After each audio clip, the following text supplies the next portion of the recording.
जी अस्सलाम वालेकुम। अच्छा, ये वो जगह जहाँ पर शदीद तरीन तूफ़ान आया था और यहाँ पर बहुत से लोग फंस गए थे और ये देखें तकरीबन बहुत से लोग इस तूफ़ान की वजह से वफ़ात पा चुके हैं और बहुत से लोगों को उठाने की कोशिश की है, जिनमें से कुछ लोग उठ गए हैं और कुछ लोगों को अभी तक होश नहीं आ रही। और अगर आपको आगे दिखाएं तो ये देखिए, ये अंदर सारे उसी तरह बैठे हुए हैं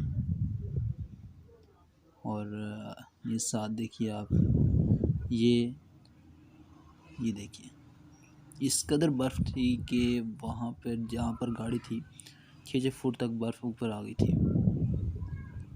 और एक ये गाड़ी का नंबर है 483 और 483KX। अगर किसी के पास कोई अगर इसको जानता है तो प्लीज़ शेयर इस वीडियो को ज़रूर कीजिए, शायद किसी का भला हो जाए। और ये देखिए किस कदर बर्फ़ है, जो गाड़ी यहाँ पर थी 6-6 फुट तक बर्फ़ ऊपर आ